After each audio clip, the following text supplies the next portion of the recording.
One. Hindi tayo nagpatinag sa mga pagsubok na dumating. Palakasin pa natin ang ating pananampalataya na may magandang bukas na naghihintay sa atin. Kapit lang dahil ang mensahe ng Pasko ay pagmamahal, pag-asa at pagkakaisa. Ito po si Belen Fernandez na bumabati ng Merry Christmas po, Pinablin Dagupen. Sa gitna ng pandemya, ay dama pa din natin ang diwa ng Pasko. Pagtutulungan, pagkakaisa, at pag-alala na ang Pasko ay masaya kapag kasama ang pamilya. Mula po sa inyong lingkod, Vice Mayor Brian Cua, kami po sa Sangguniang Panglungsod ay bumabati po sa inyo ng maligayang Pasko at maligong bagong taon.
Isang magandang gabi sa ating lahat mga ka-aksyon, lalong-lalong ho sa mga ka-aksyon nating tuloy-tuloy pa rin at walang sawang nakatutok dito sa programa ng DWCM Aksyon na Radyo Pangasinan.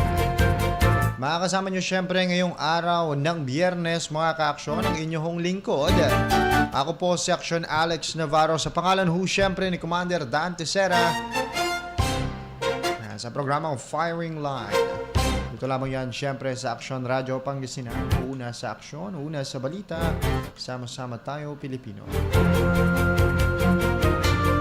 Alright, at bago ho tayo magtuloy-tuloy mga ka-aksyon, binabati ho muna natin lahat ng mga ka-aksyon ho nating tumututok sa atin via airwaves. Ayan, at sa ating text line mga ka-aksyon, nakikinig sa atin ang mga kababayan ho natin dyan sa may Malasiki, Pangasinan. At maging dito sa may Bulinaw, Pangasinan. Samantala, binabati rin ho natin lahat ng mga ka-aksyon natin sa may San Jacinto. Diyan po, malapit sa may Lookout at sa kabilang area ng Lookout daw mga ka-aksyon. Alright, isang maaksyong gabi sa ating lahat mga ka-aksyon. Alas 6:14 ang atin pong oras. At bago ho tayo magtuloy-tuloy, pwede pa rin ho kayo mag-send ng inyong mga katanungan sa atin hong text line. Sa atin hong text line 0922-852-1161. O di kaya naman po ay bumisita sa aming Facebook Live na live pong napapanood sa ating Facebook.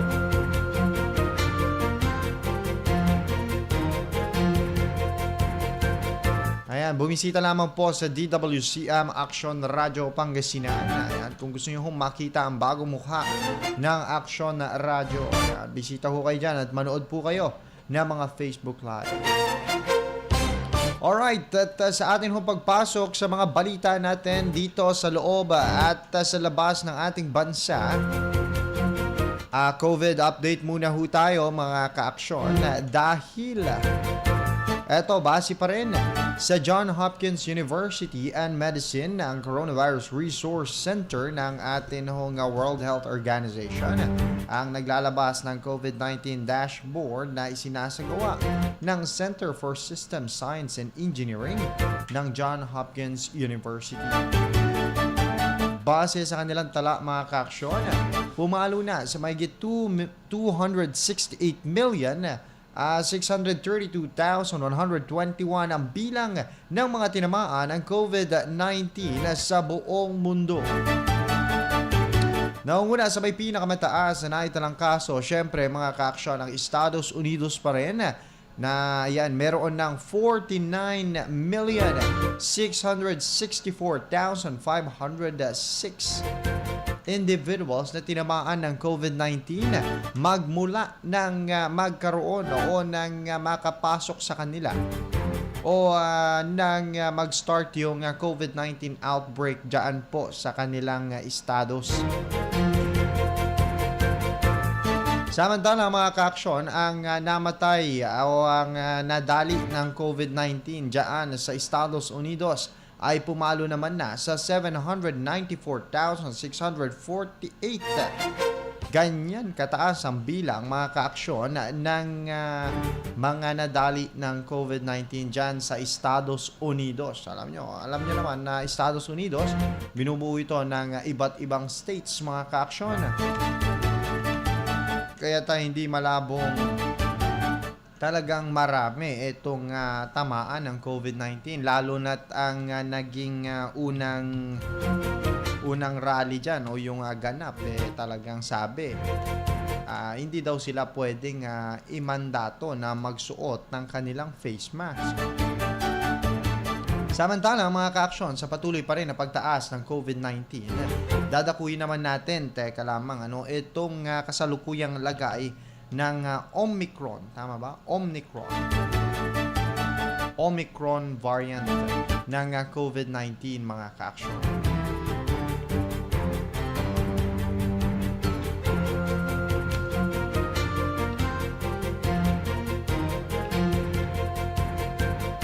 Eto mga ka-aksyon at base dito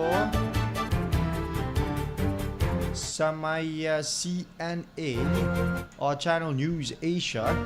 Ayan, at 2 more COVID-19 cases which is positive o nagpositibo daw sa Omicron ang nakapasok naman na sa bansang Singapore.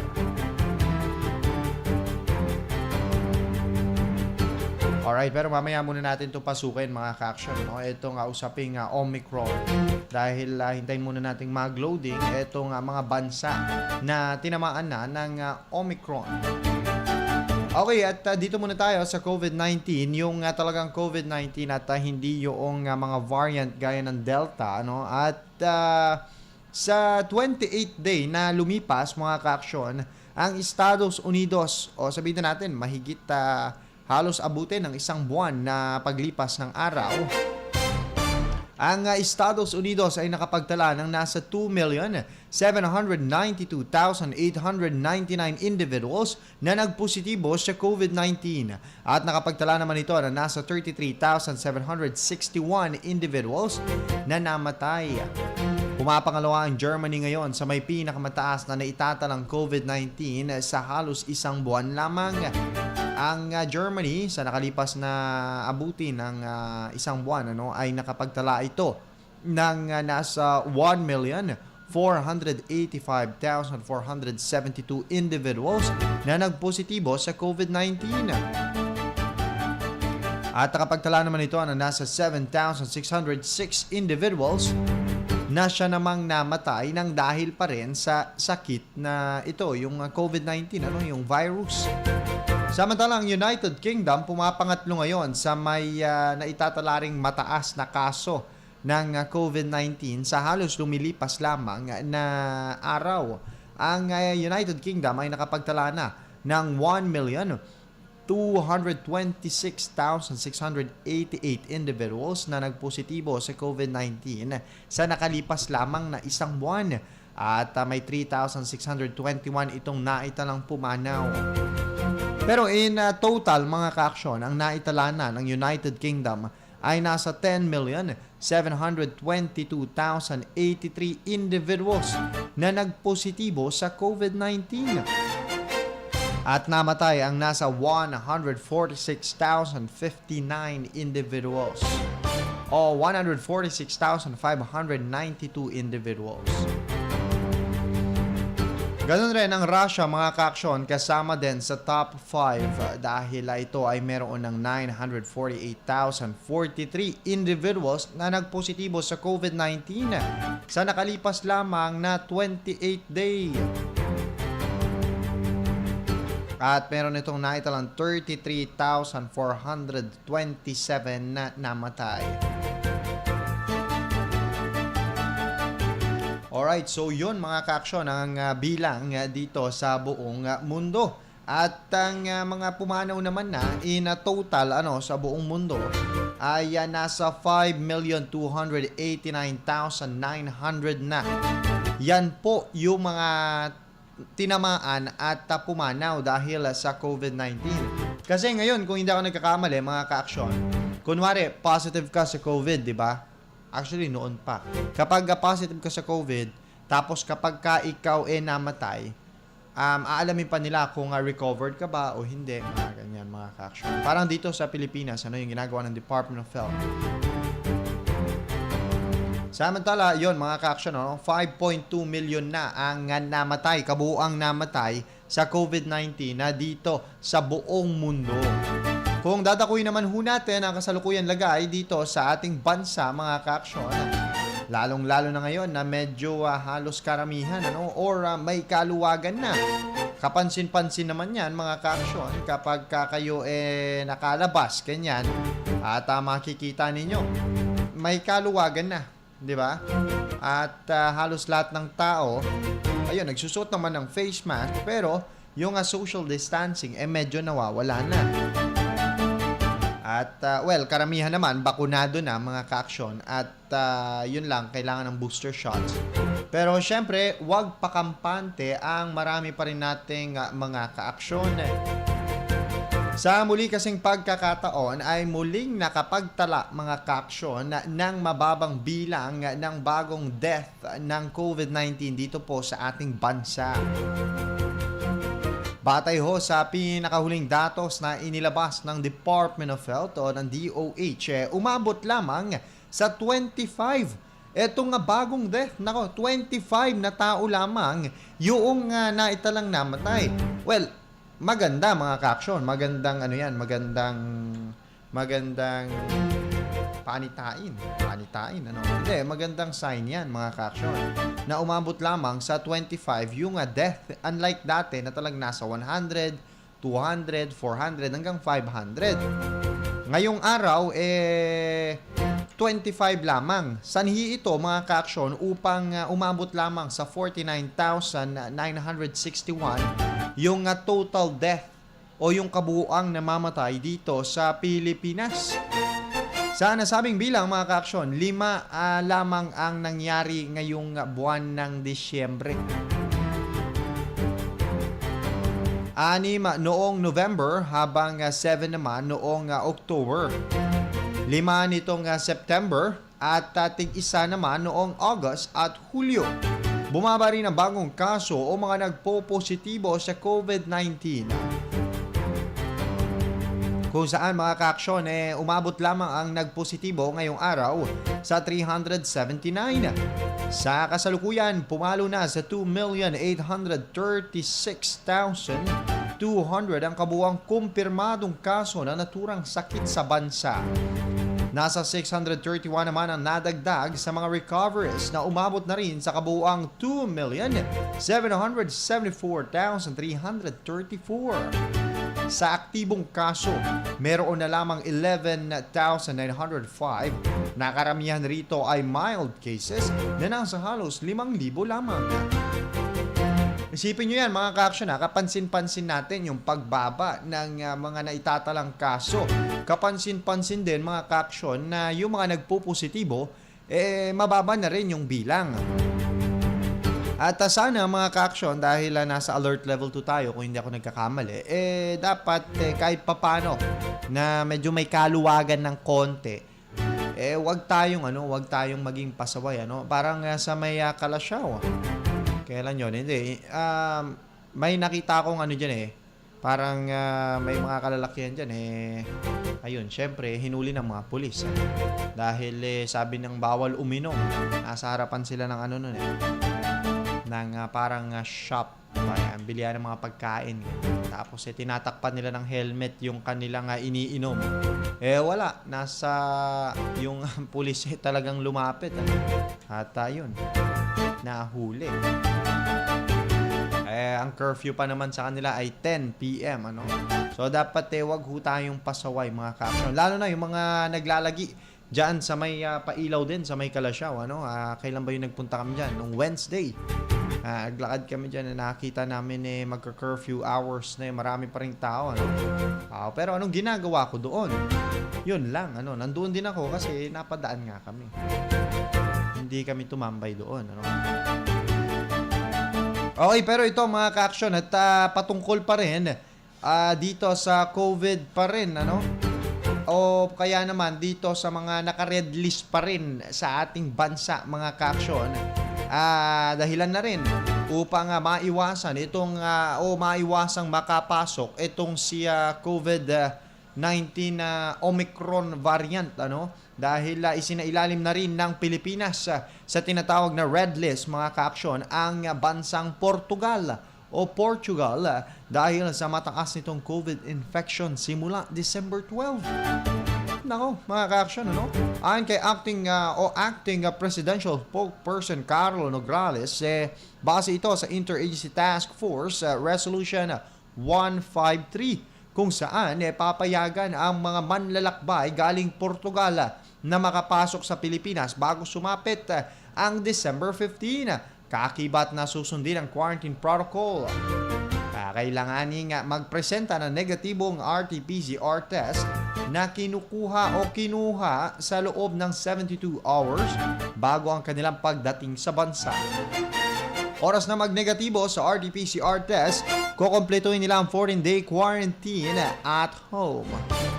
Nako mga ka-action, 14-day quarantine at home. Tumaas ulit yung quarantine natin, yung pagko-quarantine sa hotel o di kaya naman sa loob ng mga bahay. Dahil po ito dito kay Omicron mga ka-action. So kapag binabalak nyo hong makauwi na at makapag-celebrate ng Christmas with your family, start na kayo mga ka-action dahil 14-day quarantine ngayon, Maswerte ka kung at home talaga ilalagay yung iyong quarantine. Syempre mga ka-action, kahit na at home yan, kailangan mo pa rin magdoble ingat. Baka kasi mamaya, maramdaman mo yung hinahanap mong, yung symptoms, hindi mo nga maramdaman, pero maramdaman naman ng mga nasa loob ng bahay ninyo na medyo mahihina yung katawan o nandoon sa tinatawag na vulnerable individuals. Ganon mga ka-aksyon,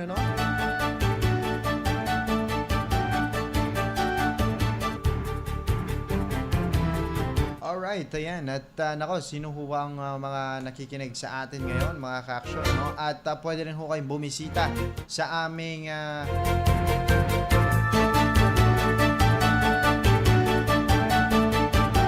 pwede rin ho kayong bumisita sa aming YouTube, mga ka-aksyon, Pumunta lamang ho kayo sa youtube.com. Syempre, saan pa ba?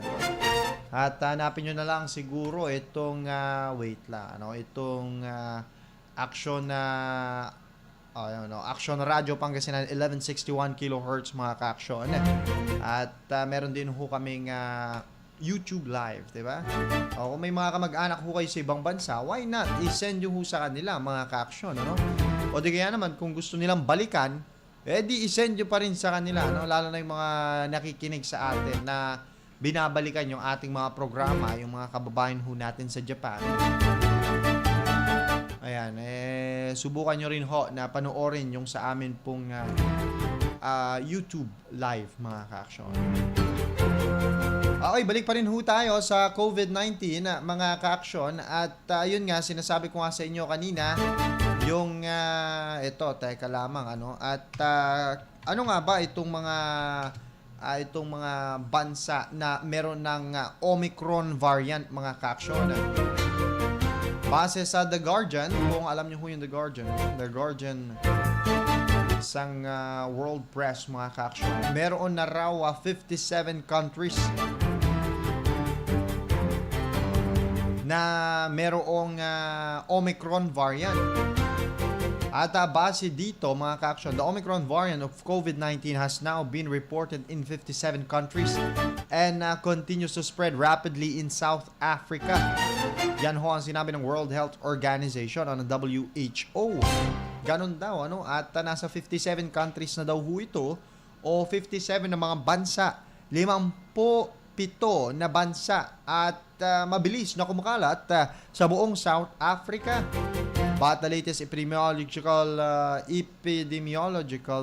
report from World Health Organization says, given the Delta variant remains dominant, particularly in Europe and the US, it is still too early to draw any conclusions about the global impact of Omicron. Ito yung sinasabi natin, mga ka-action, dahil maraming nagtatanong kung ano nga ba yung mas nakamamatay. Kung ito daw Delta o ito daw si Omicron. Sabi ng World Health Organization, mga ka-action, masyado pa daw hong maaga. Masyado pa daw hong maaga para sabihin kung ano ito, kung ano yung kanyang impact, Masyado pa daw maaga para magkaroon ng konklusyon o ng haka-haka kung ito daw ba ay mas malakas kaysa kay Delta variant. Si Delta variant na yung pinakamalakas, mga ka-action. Matatandaan natin nung umusbong o nang makalusot yang si Delta variant o nang mabuo yan dito sa bansang India, kung hindi ako nagkakamali, talagang grabe, mga ka-action. Mismong mga crematorium, yung sumuko, matatandaan natin, May, June, yung mga date na yan, yung mga month na yan, May at June, ano, doon na tumaas yung death toll sa buong mundo, mga ka-aksyon. At karamihan sa bilang na yan, nandoon ho sa bansang India. At matatandaan din natin, nagkaroon sila ng parang tinatawag na basta nagkaroon sila nung parang global national calamity na como itong bansa nila nangangailangan ng oxygen tanks, ng mga ganito, mga ka-aksyon, at yung kanilang mga crematorium sumuko na, kaya kinakailangan na yung mga namamatay o bigla-biglang namamatay dyan sa mga ospital o sa daan dahil sa Delta variant balutin doon sa tela, ilagay sa mga kahoy, buhusan ng ganito, at silaban na lang sa kanilang mga bakuran. Ayan, ako, alam ko, nabalitaan nyo ho yan, mga ka-aksyon. Sadyang napakabilis lang talaga ng andar ng panahon. At parang kailan lang, mga ka-aksyon. No? At ngayon, tingnan nyo. Biglang, ito na, mga ka-aksyon. Disyembre na, di ba? Matatandaan rin, mga ka-aksyon, last year, yung mga date na na December, January, talagang grabe din yung itinaas ng kaso ng COVID-19. At ang nakitang dahilan ng World Health Organization ay itong holiday season. Itong mga kababayan ho natin na talaga namang umuwi para makasama yung kanilang mga pamilya. Umuwi para para magdiwang ng holiday season, para magdiwang ng Kapaskuhan, ng Bagong Taon. Ayan, yung mass gathering kung tawagin. Diba, mga ka-aksyon? Alam ko, natatandaan nyo ho yan dahil yung mga panahon na yan, biglang bumaba yung kaso ng COVID-19. Pero pagkatapos naman ng Kapaskuhan at ng Bagong Taon, grabe naman yung itinaas ng COVID-19. Diba? Nagkaroon pa ng variant, mga ka-aksyon. So ayun, sabi ng World Organization o ng WHO, this pandemic is far from over, sabi niya. Yun, mga ka-aksyon. Pero ayan, at 6:34 ng gabi ang atin pong oras. Magbibigay ho muna kami ng Aksyon Nathaniel Jovero para sa mga ilang paalala, at pagkatapos nito kami ay magbabalik.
Malaki ang paniniwala ko na magiging merry ang Pasko na 2021. Hindi tayo nagpatinag sa mga pagsubok na dumating. Palakasin pa natin ang ating pananampalataya na may magandang bukas na naghihintay sa atin. Kapit lang dahil ang mensahe ng Pasko ay pagmamahal, pag-asa at pagkakaisa. Ito po si Belen Fernandez na bumabati ng Merry Christmas po, Pinablin Dagupen. Sa gitna ng pandemya, ay dama pa din natin ang diwa ng Pasko. Pagtutulungan, pagkakaisa, at pag-alala na ang Pasko ay masaya kapag kasama ang pamilya. Mula po sa inyong lingkod, Vice Mayor Brian Cua, kami po sa Sangguniang Panglungsod ay bumabati po sa inyo ng maligayang Pasko at maligong bagong taon.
Malaki ang paniniwala ko na magiging merry ang Pasko na 2021.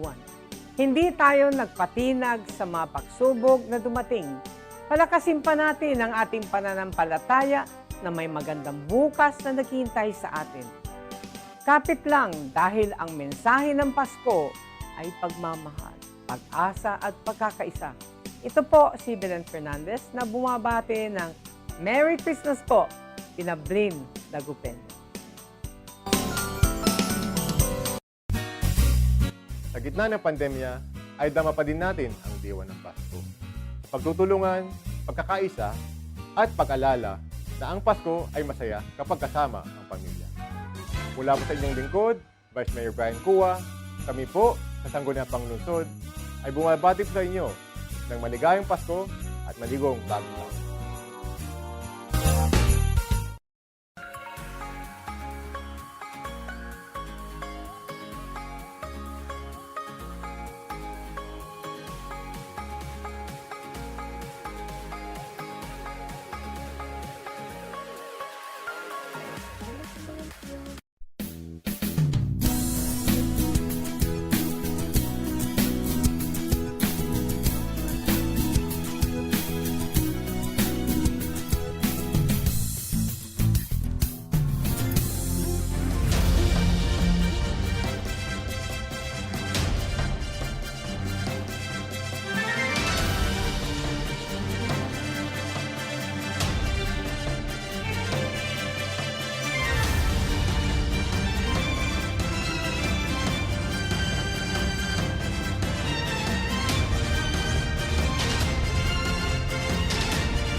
Malaki ang paniniwala ko na magiging merry ang Pasko na 2021. Hindi tayo nagpatinag sa mga pagsubok na dumating. Alright mga ka-aksyon, muli nagbabalik ho tayo programang Firing Line pa rin. Siyempre kapiling at kasama niyo pa rin po ang inyong lingkod. Ako po si Action Alex Navarro at siyempre sa ating technical side si Action Nats Jovero. Sa atin hong pagpapatuloy mga ka-aksyon, ito nga yung sinasabi ko sa inyo kanina at regarding pa rin doon sa Omicron. At ito nga mga ka-aksyon at kanina sinasabi natin na mayroong 57 countries. Ito nga ni-report ng World Health Organization na mayroong Omicron. The World Health Organization has said the Omicron coronavirus variant is now present in 57 countries. South Korea has reported a record number of new COVID cases. Malapit-lapit lang to sa atin sa Pilipinas. The World Health Organization has said that the Omicron coronavirus variant is now present in 57 countries. South Korea has reported a record number of new COVID-19 cases. The new coronavirus variant, Omicron, has so far been found in 57. The World Health warning. The rate of, nag-warning sila dahil daw dito sa posibleng pagtaas ng hospitalization. Ganon din mga ka-aksyon ang paghimok nila sa mga bansa, lalong-lalo na daw dito sa atin, dahil dito sa dahil mismong kalapit mga bansa natin, mga ka-aksyon, ay meron ng mga naitalang Omicron variant. Well, buong Asia Pacific pinag-iingat po nila dahil dito sa posibleng pagkalat ng coronavirus Omicron variant mga ka-aksyon. At mainam daw na mag-focus lahat nandoon sa Asia Pacific dito sa pagsasagawa ng mga vaccination. Sa Africa mga ka-aksyon, ang Botswana, one of the has not seen a rise in COVID-19 hospitalization. Sabi dito, currently we only have one person in ICU, so isa sa may Botswana sa South Africa, The country recorded 20,000 new COVID-19 cases on the same day, a record since the Omicron variant was first detected there. It is not clear how many of the infections were caused by the Omicron. Nigeria kasama din doon mga ka-aksyon. Sa Asia naman, the Philippines on Wednesday, sabi dito, banned entry for travelers from France. Kasi ang France mga ka-aksyon was the opang 15 siya na country added to the Philippines, added to its red list mga ka-aksyon to try and keep the Omicron variant out dito sa atin sa Pilipinas mga ka-aksyon. Etong mga bansang ito mga ka-aksyon ay nakaban ho sila hanggang December 15 at hindi pa tayo sigurado. Baka madagdagan pa po ito as day goes by, sabi nga nila. South Korea reported more than 7,000 daily COVID-19 cases for the first time since the pandemic began. Ayan kay Prime Minister Kim Bok-kyum noong Wednesday. The Korea Disease Control and Prevention Agency said the country registered 7,175 new COVID cases and 63 deaths noong Martes mga ka-aksyon. Kahit na grabe ang pag-iingat nila dyan sa South Korea, madami yung naitatalang death mga ka-aksyon sa isang araw lamang. Cases have skyrocketed in South Korea after the country lifted most restriction and adopted a living with COVID-19 strategy in early November. Oo, matatandaan natin mga ka-aksyon kung alam ho ninyo parang doon sa mga idol nyo, mga BTS, mga Blackpink, ganyan. Nung mga panahon na hindi pa November, medyo mahigpit. Kaso nung ginawa ng South Korea yung living with COVID-19, noong bago mag-November mga ka-aksyon, medyo nagkaroon ng alam niyo yun, lifted lahat halos ng kanilang restriction. 'Di ba? Yung tipong mga social distancing medyo nawala na. Tapos karamihan sa kanila nagpa-party na, ganito ganyan, at nakalabas na ng bansa. Nakalabas na ng South Korea yung mga singer na kilala ninyo. Nagpunta na sa Amerika, ganito ganyan. Nag-concert na doon. Nagbalik na rin yung mga awards night diyan sa South Korea, no? Hindi tulad dati nung mga August ganyan, may concert pero walang tao sa buong sa buong stadium, di ba? Ang meron lang mga speaker, palakpak speaker lang, hindi tao. At ganon yung nangyari, ganon yung pangyayari bago ho sila living with COVID-19 noong early November. Ayan, kung matatandaan natin. Ayan, nung nagganon ho sila mga ka-action, medyo tumaas yung kaso ng COVID-19. However, stricter measures limiting gatherings and mandating vaccine passes were implemented this week. Natatandaan ko, kailan ba yon? Martes, nung Sabado o Linggo ata, medyo nagkaroon ng buong kahigpitan. Sabado, kung hindi ako nagkakamali, at Sabado at Linggo, medyo itong South Korea, hinigpitan ulit yung kanilang health protocols dyan ho sa kanilang nasasakupan sa pangunguna syempre ng kanilang Prime Minister na si Kim Bo-kyum, mga ka-action. So yun, nagkaroon ng kahigpitan ulit dyan. At ayun nga, sabi nga dito, however, stricter measures limiting gatherings and mandating vaccine passes were implemented this week. Prime Minister Kim told a COVID response meeting that South Korea would mobilize additional health personnel to oversee COVID patients who were treating themselves at home. An emergency transfer system is being developed to help move patients to hospitals if they develop severe symptoms. The Prime Minister urged the elderly inabisuhan itong Prime Minister lahat ng mga matatanda na kumuha na ng kanilang booster shots since 35% of infections were found among those above 60 years old. So 35% doon sa mga naitatalang kaso dyan ho sa may South Korea ay pawang 60 years old pataas. They accounted for 84% of severe cases. So ibig sabihin mga ka-action, hindi nagkakala yung mangyari din yan dito sa ating bansa. Dahil ganun na rin yung nangyari dati. So hindi nagkakala yung deja vu, tawagin, or maulit.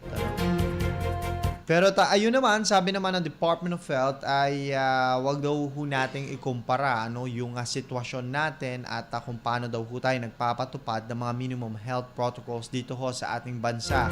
Kapansin-pansin naman kahit papano mga ka-action, marami pa rin sa mga Pilipino talagang sumusunod at tatakot doon sa posible na maging yung posibleng, alam niyo na mga ka-action, maging consequence noong yun yung pwedeng mangyari.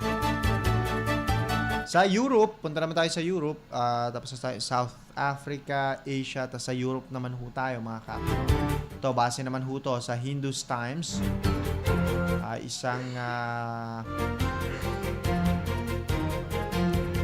isang international news platform.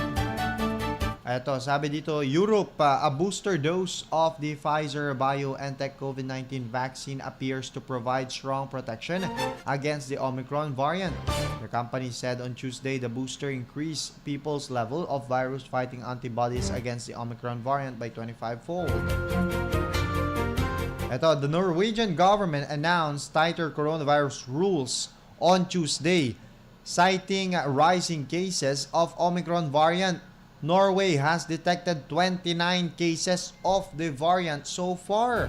So meron na hong 29 na kaso ng COVID-19 na Omicron variant itong Norway.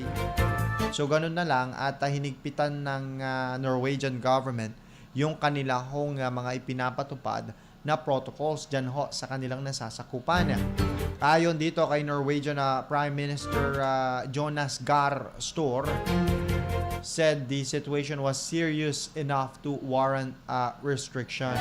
From Thursday kahapon, midnight mga ka-action, people will be allowed to host a maximum of 10 people at their house, and people will have to wear masks if they can't maintain distance from each other. Bars will be limited to offering only table services. Oh, speaking pala no, sa Norway mga ka-action, dahil medyo malamig, kamakailan lang din yung mga videos na nakikita ho natin. Kung may mga kaibigan ho tayo na nasa Norway, ganyan, or may mga kilala kayo, kapansin-pansin na talagang ibinalik nila sa normal masyado, ano? Pati yung mga Oktoberfest, ganyan, ng party-party, ganon. Tipong nanonood sila ng soccer game, and then umiinom sila, talagang magulo sa isang bar. Yung mga ganyan, mga ka-action. From Thursday midnight, ayun nga, from Thursday midnight, people will be allowed to host. Ayun, meron na rin silang parang curfew hours. The measures are expected to last through holidays. So hanggang holidays lang daw, hanggang siguro January 2 mga ka-action. The United Kingdom naman, sa Europe pa rin, reported a 131 new cases of Omicron compared with 180 a day earlier. On Wednesday naman, Germany reported 69,601 new COVID-19 cases and 527 deaths. According to data from Robert Koch Institute, the country's public health authority. With that, the country recorded its highest level of COVID death since February. Sa Munich naman, ayan, has imposed an alcohol ban. So, alcohol ban, bawal ang alak. In pedestrian zones and at a popular central parks o food parks to curb the spread of coronavirus. So, maging sa ibang bansa, mga ka-action, ano? Ang nakikita nilang dahilan na pwedeng maging dahilan ng pagkalat nitong si COVID-19 pag-inom din ng alak, panghikayat sa publiko na bumuo ng alam niyo na, mass gathering at uminom ng alak. The Bavarian capital announced that rules would come into force from Wednesday between 11 a.m. and 11 p.m. Daily, it would also remain in place through the holidays. So may curfew na rin sa kanila. Sa Dresdner Morgen Post naman, mga ka-action, reported nung Wednesday that a pastor in eastern city of Dresden refused to allow a mobile vaccination team to offer the job to homeless people in the church cafe. Nako, mga ka-action, no? Medyo kasi. Yes, sir. Ay, sorry. Oy, nako, 7:01 na pala, mga ka-action, at magbibigay daan muna ho kami para sa ilang mga paalala.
Malaki ang paniniwala ko na magiging merry ang Pasko na 2021.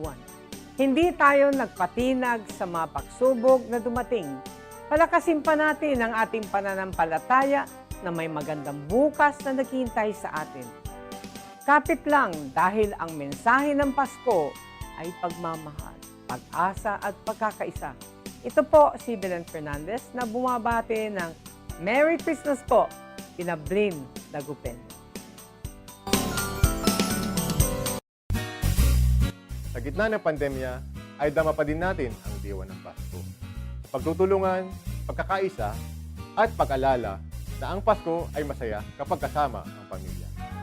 Mula po sa inyong lingkod, Vice Mayor Brian Cua, kami po sa Sangguniang Panglungsod ay bumabati sa inyo ng maligayang Pasko at maligong bagong taon.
Alright mga ka-aksyon, muli nagbabalik ho tayo programang Firing Line pa rin.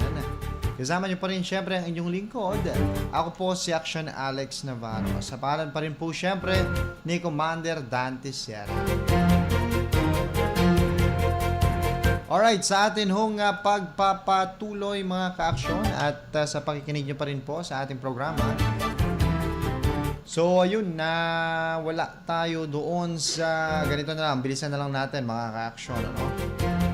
So, kanina, yun, nasabi natin na yung sa may Europe, natigil tayo dito sa may Germany. Kung saan meron silang 69,601 na panibagong COVID-19 cases.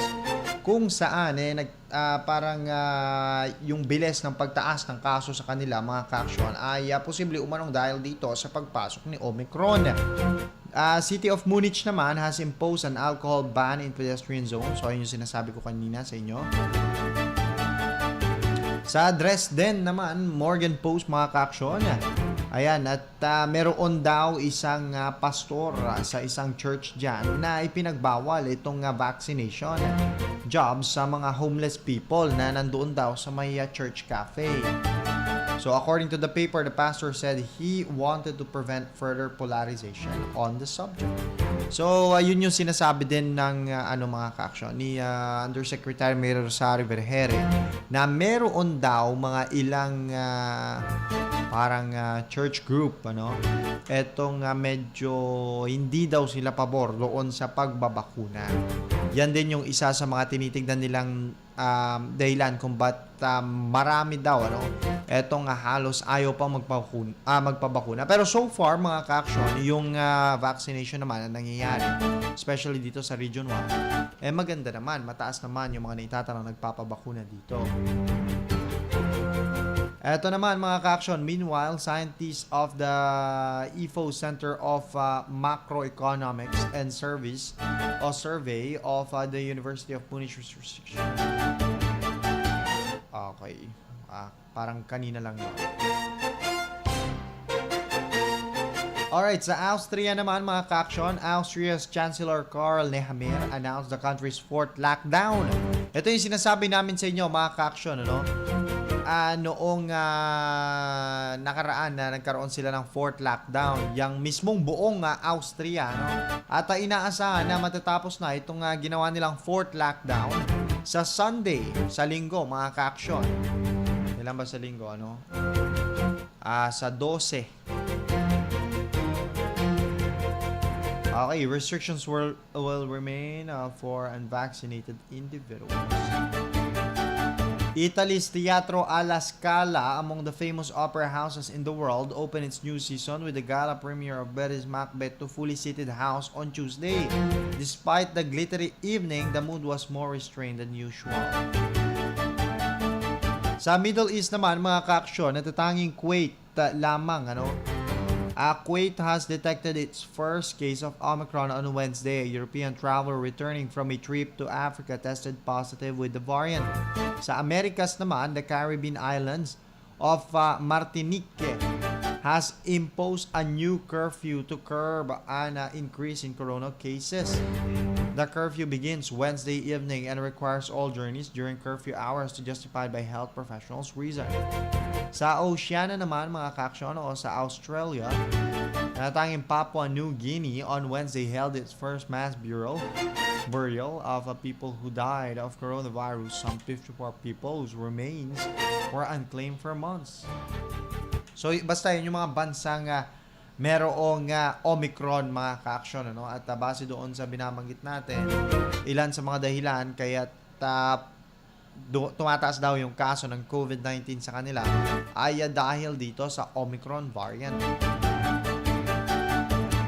Samantala mga ka-action, eto naman at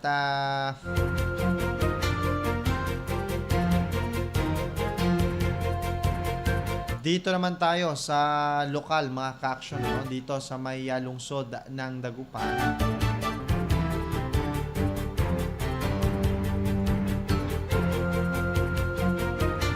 Eto at kanina nga mga ka-action, the Anak Banwa Arts Residency Project o ang Anak Banwa, ayan, 3 Luzon-based artists, namely Razel Mari, isang visual artist at industrial designer, Corinne de San Jose, isang multimedia artist at sound designer, at si Marco Ortiga ng isang fabricator and maker. At nabigyan ho sila ng oportunidad to immerse themselves dito sa 4th District of Pangasinan.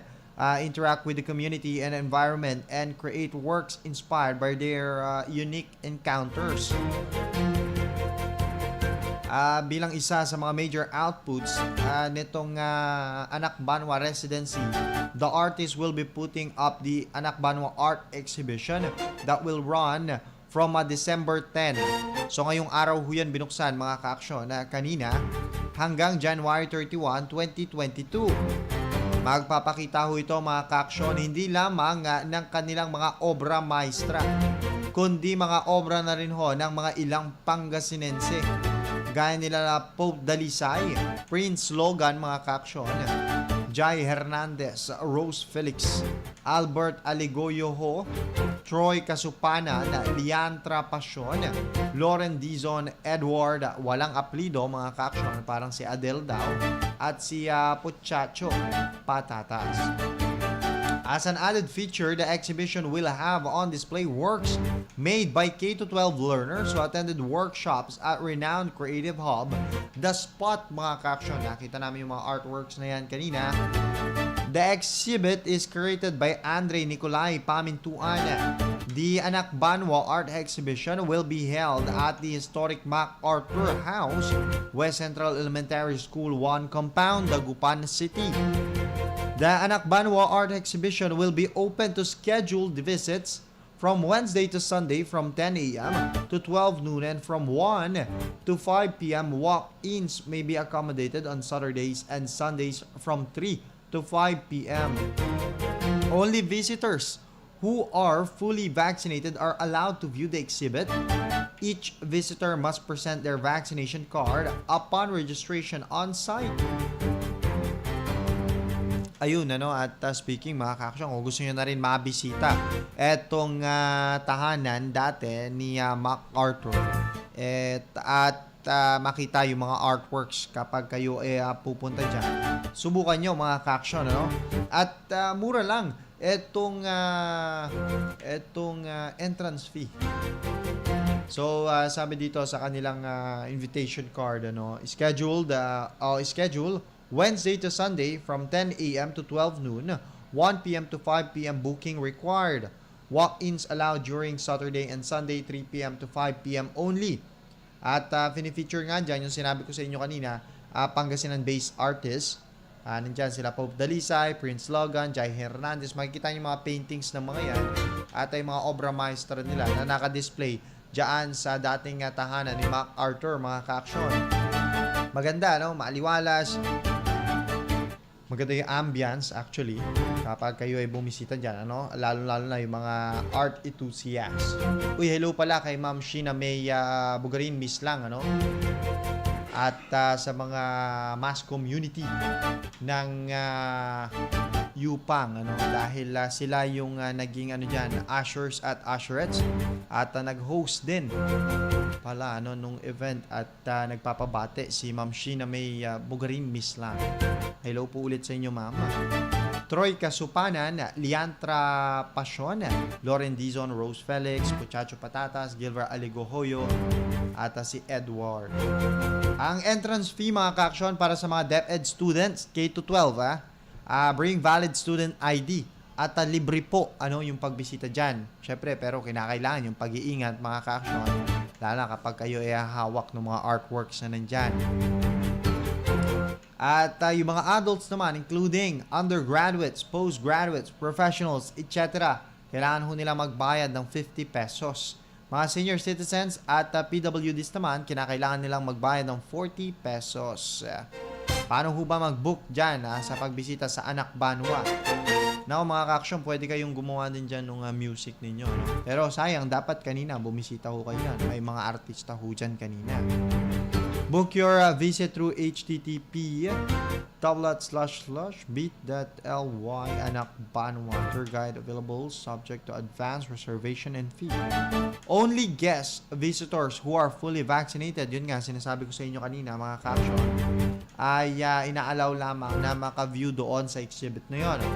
Each visitor must present their vaccination card upon registration on site. A portion of the proceeds will go to West Central Elementary School's capital outlay and maintenance expenses, lalong-lalo na doon sa tahanan nitong si MacArthur kung saan ginagawa yung venue, mga ka-aksyon. Kanina nga, isa sa mga national artists for film, Kidlat Tahimik gets a sneak peek of the Anak Banwa Art Exhibition at the historic MacArthur House in Dagupan City. At doon, mga ka-aksyon, nagkaroon siya ng conversation sa ilang mga artists doon na nandoon mismo sa event, mga ka-aksyon, ano? Yan, nakita din natin doon sa picture ng Explorer PD4, itong si Sir Nax. Kita ko siya, naka-blue siya. Hanggang ngayon, naka-blue pa rin si Sir Nax. Okay, so yun mga ka-action, ano? At kung gusto nyo bumisita dyan, bisita ho kayo dyan, mga ka-action. Marami ho kayo matututunan.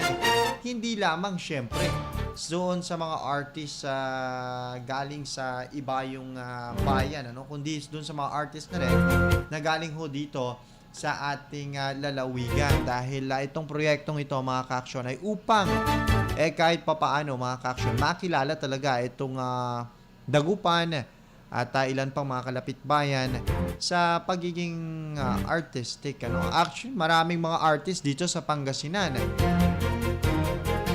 Si Aden Ganaganag, ayan, isa yan sa mga magagaling na artist na kinilala pa mismo ni Liza Soberano. Hello po pala ulit kay Aden Ganaganag, ano? Sila yung mga partners sila yung mga kasama doon sa Guhit, Pinas, Pangasinan. Maraming mga artists dito sa Pangasinan, mga caption. At nawa, malaman nila yung mga ganyang event para kahit papano naman, mga ka-action, makapagbigay din sila ng kanilang mga pieces na pwedeng i-exhibit dyan, ano? At mapuno sana yung Anak Banwa na yan ng mga artworks pa galing sa mga Pangasinense, mga Dagupenyo, ano? At kahit papano, ma-display dyan, ma-exhibit at makilala ng marami pang mga kababayan ho natin. Alam mo, maraming magagaling dito sa Pangasinan, especially sa Dagupan City. Kay Ann Lacaba pala, yan. Si Ann Lacaba din, isa din yan na magaling na artist. Si Ate Ann Lacaba. Alright, so yun mga ka-action. Samantala, dako naman ho tayo dito sa may Anda, Pangasinan.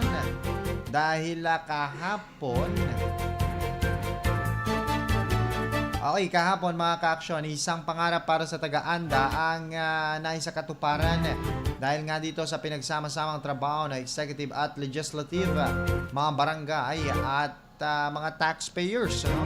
Dahil nagkaroon ng 80 na ambulansya para sa 80 na barangay ng Anda ang ipinamahagi, ano? Magbibigay ito ng serbisyo para sa mga taga-diyaan sa Anda, no? At ito ay bilang pag-arangkada umano ng isinusulong na pagbibigay pag-focus doon sa serbisyo publiko. Ayan, syempre, sa pangunguna ng kanilang alkalde na si Giovanni Batang Isla Jokes Ararang, kasangga ang bawat sangguniang bayan members, sa pangunguna ni Vice Mayor Artemio Carolino Jr. at 8 konsihal. Sama na rin syempre ang ilang mga punong barangay dyan sa bayan sa patuloy na pagbibigay serbisyo publiko ng administrasyon ay lalo pa umunong pag-uusayan itong pamamalakad sa kanilang bayan upang bawat mamamayan dyan sa bayan ng Anda maramdaman itong pagbabago at pagmamalasakit umano na inilalaan sa kanila ng administrasyon. At nagpasalamat din ang alkalde ng bayan sa mga taxpayers dahil kung hindi umano sa kanilang mga kontribusyon ay hindi maisa sa katuparan ang programang ito kung saan nakabili sila ng 18 ambulansya. Espesyal ring nagpasalamat sa bawat individual na tumulong para maging matagumpay ang pagbabasbas at turnover ng barangay ambulance sa kanilang mga kababalian kahapon.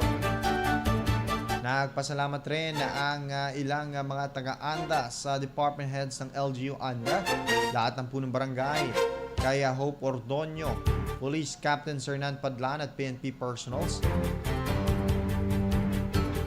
SFO2 Luis Gomez, Pastor Mamerto Caniedo at Pastor Alfe Kawile at Underwriters Club dahil sa kanilang pagsama sa isinagawang pagbabasbas at turnover ng mga ambulansya.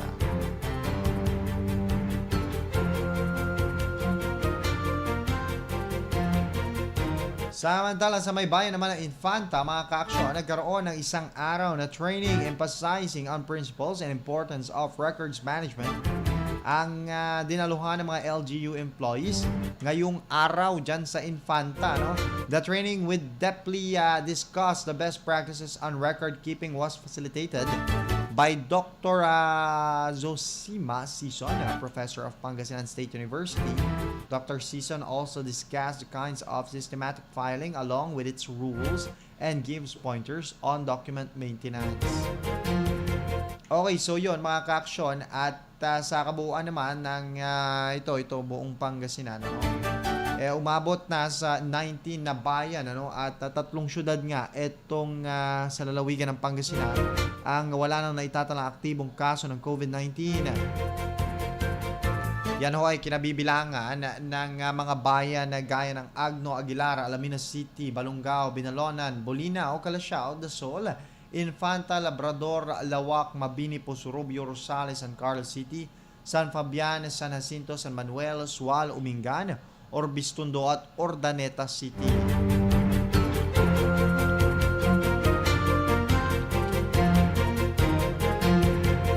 Samantala, base dito sa inilalabas pa ring impormasyon ng Province of Pangasinan, mga kaaksyon, base doon sa COVID update na kanilang ginagawa, ang mga aktibong nakapagtala kahapon, kagabi, mga kaaksyon, ng 6 na panibagong aktibong kaso ang lalawigan ng Pangasinan.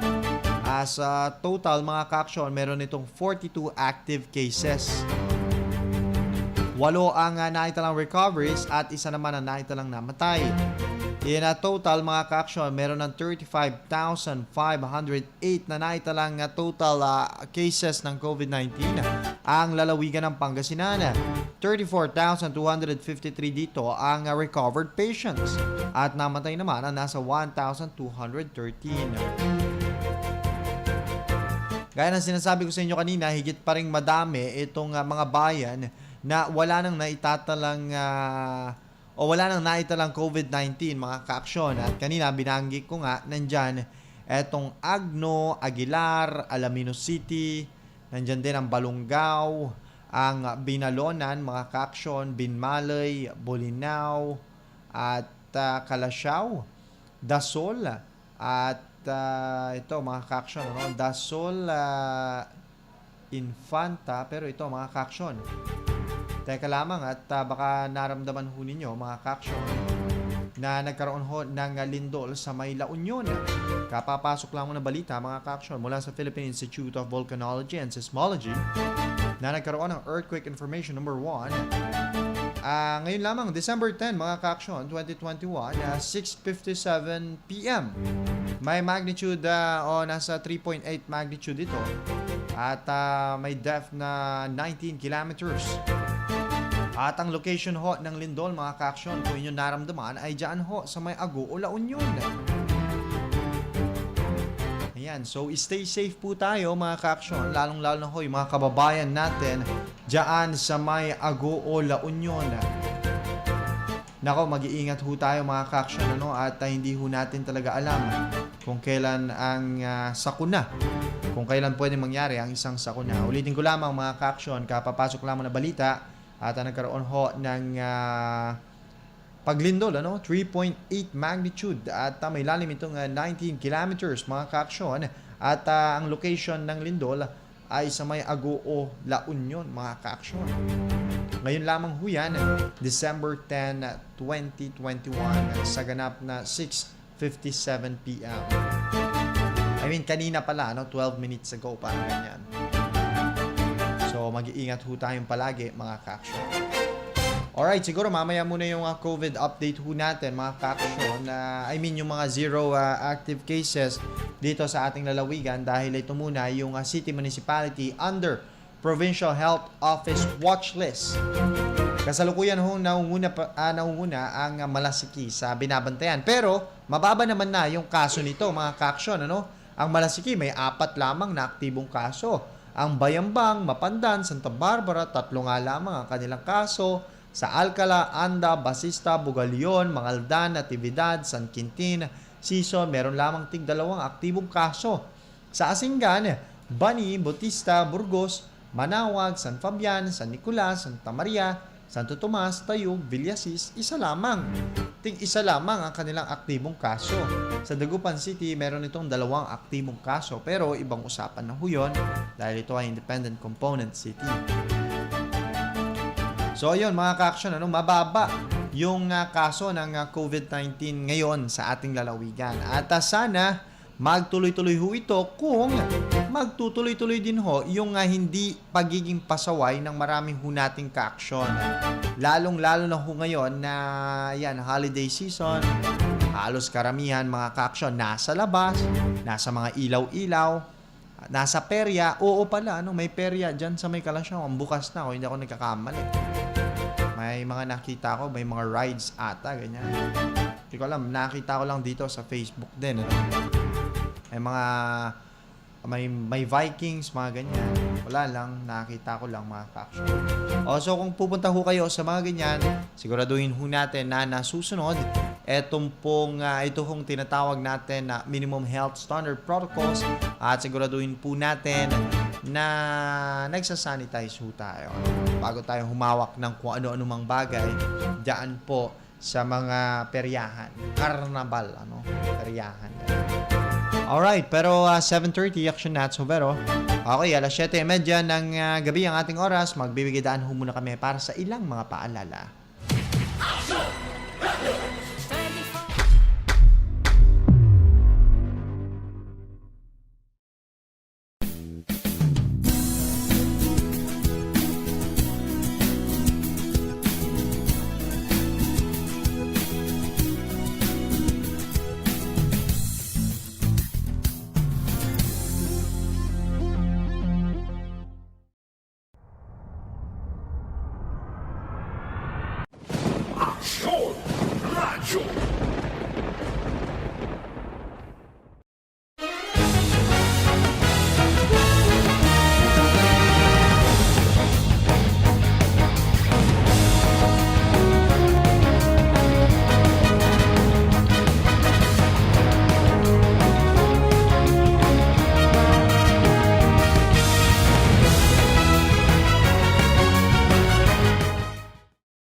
Malaki ang paniniwala ko na magiging merry ang Pasko na 2021.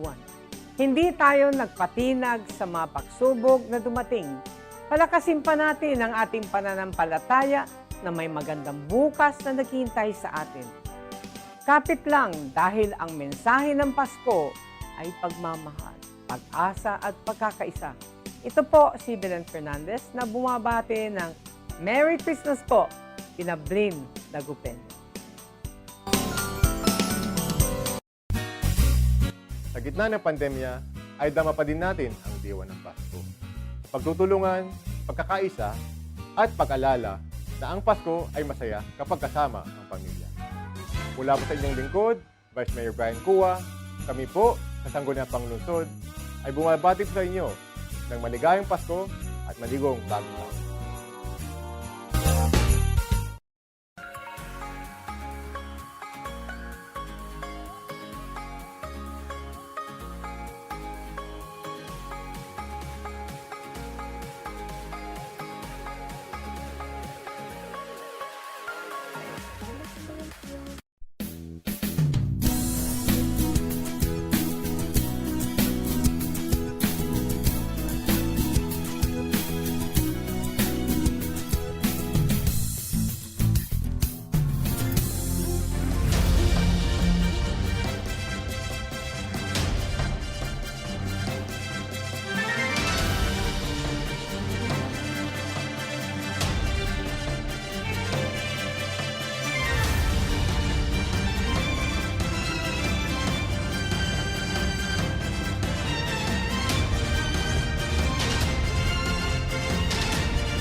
Alright mga ka-aksyon, muli nagbabalik ho tayo programang Firing Line pa rin. Siyempre kapiling at kasama nyo pa rin po ang inyong lingkod. Ako po si Action Alex Navarro. At sa atin hong pagpapatuloy, mga ka-aksyon, at patungkol pa rin doon sa... balik tayo doon sa COVID update natin dito sa provincial mga ka-aksyon na hindi natin naituloy. Okay, pero oras ho natin, ayan, 7:37. Batiin ho muna natin sandali, yung mga ka-aksyon ho natin na tumututok po sa atin via airwaves. Ayan, wait lang, check natin yung sa ating text line. Eto mga ka-aksyon, binabati ho natin, wait lamang. Ayan, lahat ng mga nakikinig ho sa atin dyan sa may Lingayen, Pangasinan. Ayan, binabati ho natin sina...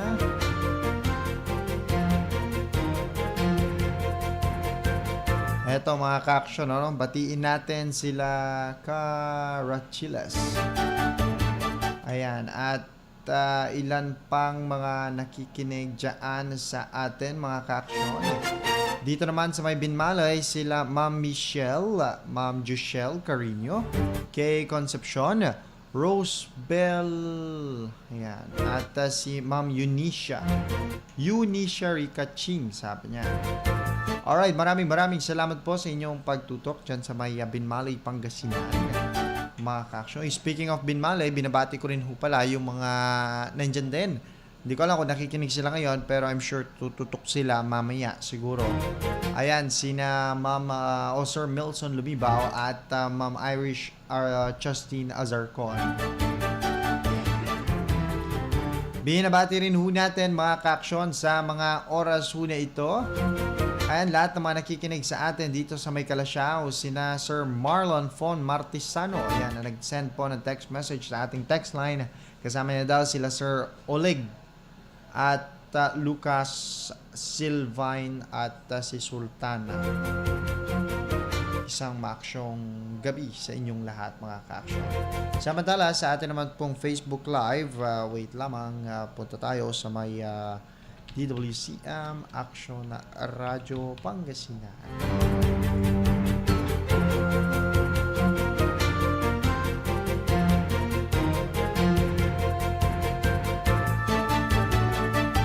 Okay mga ka-action, teka lamang at batiin ho natin lahat ng mga ka-action natin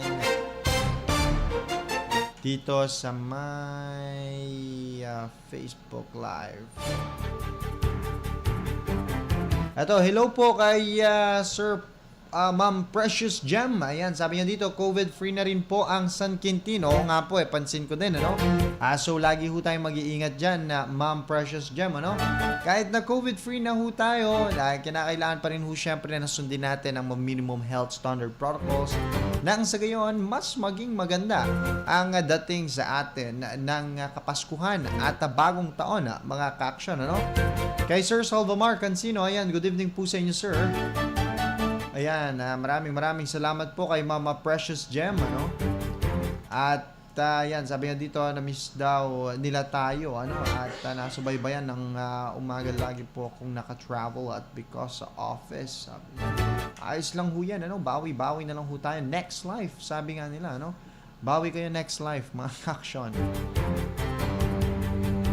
Eto, wait lamang at check natin yung ilang comments ng mga ka-action ho natin, Paano ba ito i-check? Teka lamang mga ka-action at ba natin dito. Yan.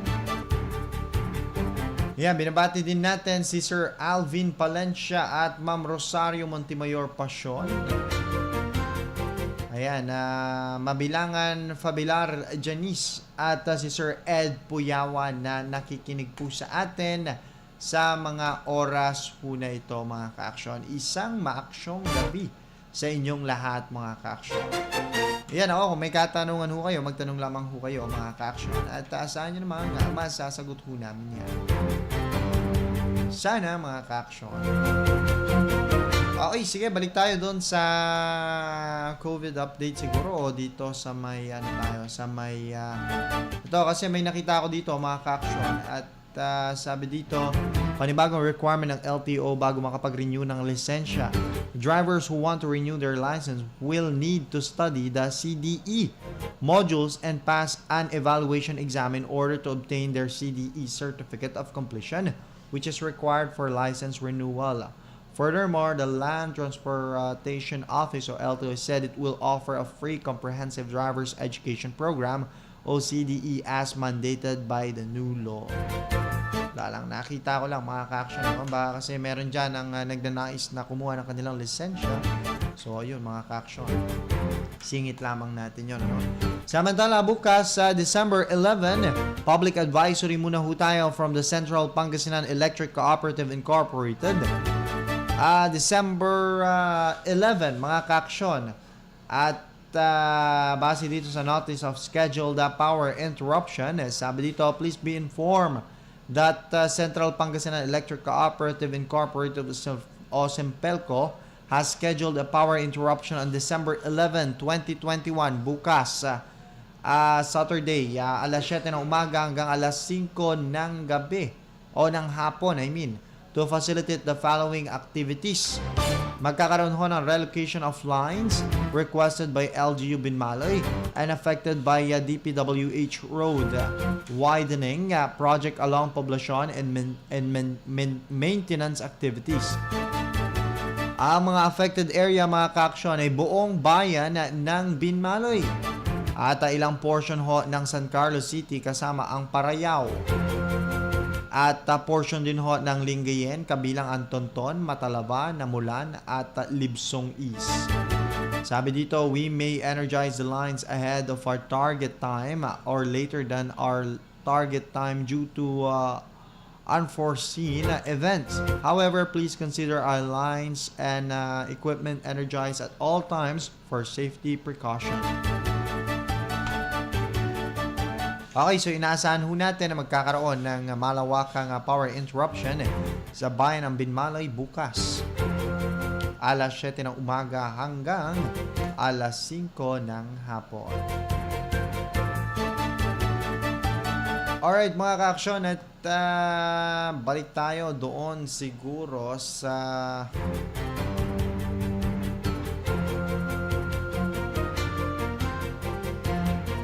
tayo dito sa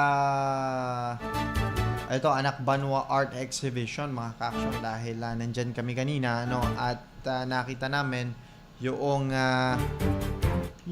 ganda ng Anak Banwa Art Exhibition. Nakita ko nga yung picture ni Action Nuts doon at medyo blurred lang ng konti pero alam mo agad si Sir Nuts yun. Tako siya, kausap niya si kanina si Kidlat Tahimik. Kidlat pero tahimik mga ka-action.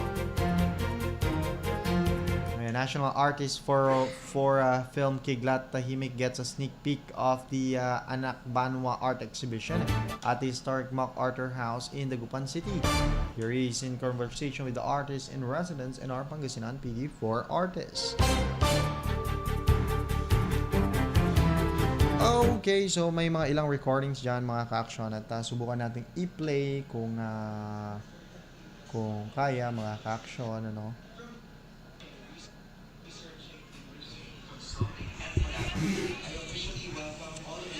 To the official opening of the first ever Anak Banwa Arts Exhibition at the historic MacArthur House here in Dagupan City. As Andre mentioned earlier, what you are witnessing today is the culmination of a month-long arts residency project that we have dreamed to life and willed to existence. Arts residencies are known not just here in the Philippines but around the world. But I think this is one of the few times that a government entity has actually spearheaded one.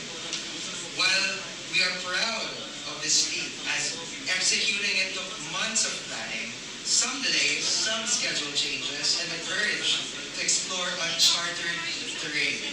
We are also determined to be able to share our learnings with with other legislative districts and LGUs so that they could iterate their own versions of the arts residency program. The Creative Arts Residency is for all, and our dream is that every city and municipality in the Philippines will have an arts residency program. For that, I would like to thank the local governments of Dagupan, Mangaldan, San Fabian, San Jacinto, and Manawag for graciously welcoming our artists in residence this past month. Sa ating po mga bisita, lubos ako nagpapasalamat na sinadya ninyo ang Dagupan upang suportahan ang ating mga artists at creatives ng 4th District of Pangasinan. Ngayon ay tinatawag na pong PD4 at ang ating hashtag ay #ExplorePD4. Of course, napakaswerte natin dahil nasa atin pong piling ang isang icon ng ating creative and cultural industries. At yan ay walang iba kung hindi ang ating National Artist for Film na si Tatay Kidlat Tahimik. Palakpakan natin si Tatay Kidlat. Fresh from his well-received showcase in the Glass Palace of Madrid in Spain called Magellan, Marilyn, Mickey, and Fray Damaso. 500 years of rockstar conquerors. Of course, we're very, very grateful, Tay, as I know you have been interacting with our artists in residence and our local Pangasinan creatives this morning and giving them valuable piece of advice that they will take with them as they go on their creative journeys. Of course, we're also very blessed because one of our idols in the creative city paradigm is here. R.R. Ravillos of the Baguio Arts and Crafts Collective. May dalawa pong UNESCO Creative City sa bansa. Yan ay ang Cebu for Design and Baguio for Craft and Folk Art. Nawag ay eventually ang Dagupan City ay sumali sa inyong mga hanay bilang isang creative city, maybe of gastronomy, maybe of film, maybe of design or folk art or media arts, who knows? Sky's the limit, but as long as I am here, I will make sure that creativity will always be front and center of our socio-economic agenda. I'm also so grateful to see our dear friend, Undersecretary Fita Aldaba, who I would consider as the angel of the Philippine creative industries. Ma'am, your role in spearheading the DTI towards taking up the creative industry sector is really priceless. Hindi po yan mapapantayan, and I'm so blessed, grateful, and humbled by your immense, incredible support for our advocacy. And I'm so proud to report that in the 2022 budget, the Arts and Culture and Creative Industries block, which I head, of which my idol, D.S. Lauren Legarda, is a proud member, was successfully able to lobby 200 million pesos additional in this year's budget for our cultural and creative agencies, including DTI, for a satellite account, a creative industry venture fund, road mapping for specific sectors, and many other programs that DTI will be implementing. I'm also blessed that we have Dindin Araneta, the chair of the National Committee for Visual Arts. Dindin, this is basically your fault. It was your visit here in the district, and when we were across the spot, the creative hub of Tondaligan Beach, when you seeded the idea to me to start an arts residency program, and I said to you, Dindin, under the dimly lit tree hovering above that hub, I said to you, let's do it. But what the hell is an arts residency program? But after months of research, here we are at the opening exhibit of the Anakbano Arts Residency Program. I also want to thank my dear ally in government, my friend, even before I joined government in my time in the publishing sector, Executive Director Pauline Suaho-Juan of DTI SciTech. Pauline, you are a creative and unyielding leader who has been promoting during the pandemic through innovative means. And I'm so blessed, thankful, and honored to be working alongside with you, fighting the good fight, championing the creative industries during the 18th Congress. And of course, finally, I also want to give thanks to Design Center of the Philippines Executive Director Ria Matute, our country's design policy guru, spearheading creative projects towards an intentional path to development and aided by design amidst the health crisis. Representing, of course, Secretary Berna Romano Puyat, who couldn't be with us this afternoon, is Malu Eldoayan, the Department Head of the Provincial Tourism and Cultural Affairs Office. Malu, I am so grateful sa lahat ng tulong na hinahatid nyo sa amin dito sa 4 Distrito. Of course, to our dear friends, we have so many of them with us here. Erwin Romulo, one of my BFFs, Create Philippines, Creative Director, and pati kang editor at sound designer ng mga pelikula. We also have Norman Crisologo, a renowned and respected arts curator, and Luis Lane Calicdan, a new ally in the creative industries and the head of the Arts and Design Unit of the Metro Bank Foundation. And I can't believe sa ating mumunting distrito na imbitahan natin ang star ng probinsyano, Killer Bride, at pangarap kong hold up na si Pepe Herrera. Napakagawa natin. And hindi nyo makapaniwala na naimbitahan din natin ang star ng Jobol, ang babaeng walang pakiramdam, ang kapag, among numerous TV projects, Gerald Napoles. Tayo rin po ay napakaswerte dahil kasama natin ang CEO and founder ng Diet Diva at si Ate Maya ng Batibot, Kaki Chodoro. And of course, our dear friends, fight director and theater actor Miguel Vasquez, media personality and lifestyle journalist Charlie Barredo, businessman Tomer Sonyao, Deo Baraan and his brother Francis of Siram Beach House, and of course, renowned fashion designer Martin Bautista. I'm also very thankful to the DepEd family, and we are joined by key leaders from Dagupan.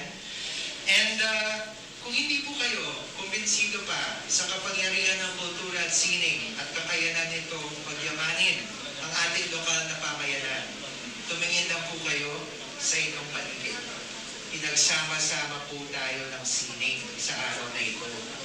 Ito ang nagagawa ng sining at kultura at pagiging malikhain sa ating buhay. Arts, culture, and creativity have the ability to touch all aspects of our communal lives.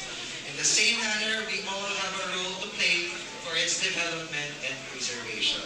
Ang bawat isa po sa atin sa hapon ito ay may tungkulin para palubuin ang pagiging malikhain ng ating bansa at ng bawat Pilipino. For instance, infra is a major component of making our cities and communities more livable and more lovable. And marami po tayong mga proyektong ipinatupad sa tulong ni Secretary Mark Villar ng DPWH. But like I always tell them, we cannot just be about build, build, build. We also have to be about design, design, design. We need to involve our design professionals, from architects, interior designers, landscape architects, and urban planners to improve our social and economic lives. Better designed cities and municipalities can bring about more mobility. And more mobility leads to a more economic prowess and more time for people to do things that are important to them. Kaya labis po ako nagpapasalamat sa mga proyekto natin tulad ng Bikers Den sa San Fabian, ng paparating na rehabilitation ng sidewalk ng Manawag Church, ang paparating na People's Park sa San Jacinto, at ang pagpapatuloy ng Tontaligan Boardwalk na talaga naman nagbibigay karakter at pagkakakilanlan sa ating distrito.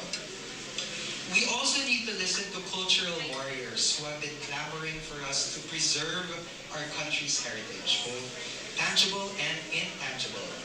The beautiful thing about preserving our past is that it enhances our present and future experiences.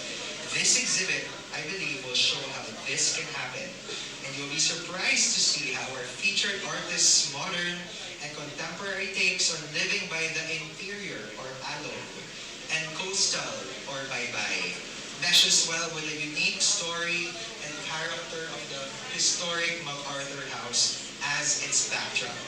As I always say, culture is our most strategic comparative advantage, and creativity is our supreme renewable resource and greatest value add as a Filipino people. Education is also inextricably intertwined with arts and culture, and I'm so delighted by the positive response of DepEd towards our proposed policies. One of the bills that we have filed and which has passed the committee and we're very excited about is our Fund Our Museums bill, which aims to construct a museum roadmap for the whole Philippines and provide a funding framework for the National Museum so that we can build more regional, area, and site museums across the country. This will provide more exhibition space to our artists, more livelihood to the visual arts sector, improve cultural and creative tourism.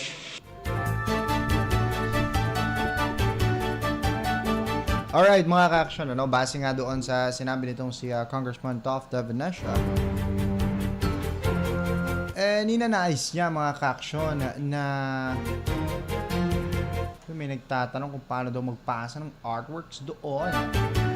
Pero ito at ayun daw ay isang sinabi nga nitong si Congressman Toff de Venecia, ito daw ay isang oportunidad para makagawa ng more thoughtful, inclusive at collaborative, transformative at sustainable culture of creativity and collaboration mga ka-action kasama syempre pagpapakilala na rin ito ng sining at kultura ng mga Dagupenyo, especially dito sa may 4th district dito sa Pangasinan mga ka-action.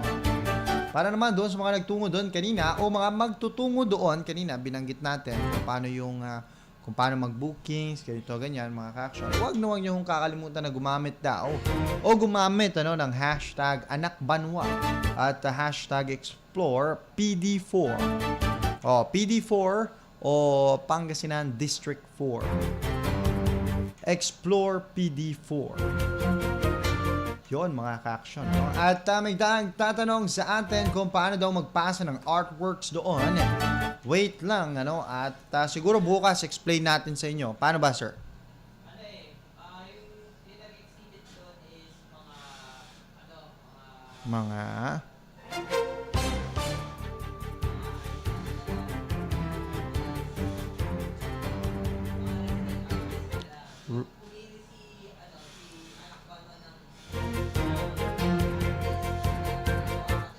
apat, sir. Ay, tatlo. Oo.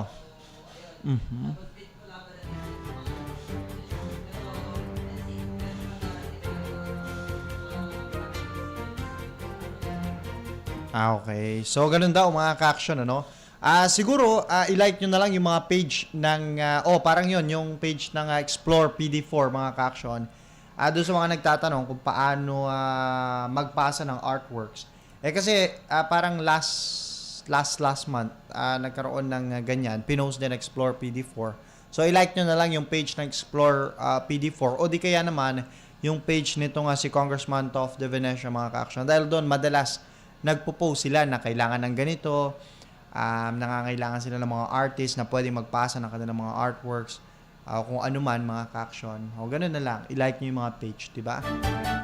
Okay, so yun muna, pansamantala mga ka-action, ang mga nakalap na balita ng ating mga Action Radio reporters mula sa labas ng himpilan at syempre dito sa loob ng himpilan. Nakasama ho natin sa ating technical side ngayong gabi si Action Nathaniel Jovero, mga ka-action, sa pangalan ho ng aming station manager, Section Viola Valdez Ferrer. Ako naman ho yung nakapiling, ako po si Action Alex Navarro. At maraming salamat po sa inyo mga ka-action. Tumutuko kayo sa programang Firing Line sa Action Radio Pangasinan. Una sa aksyon, una sa balita, sama-sama tayong Pilipino. Inyong napakinggan ang palatuntunang Fire! Firing Live! Dito pa rin sa inyong nangungunang himpilan ng radyo, DW.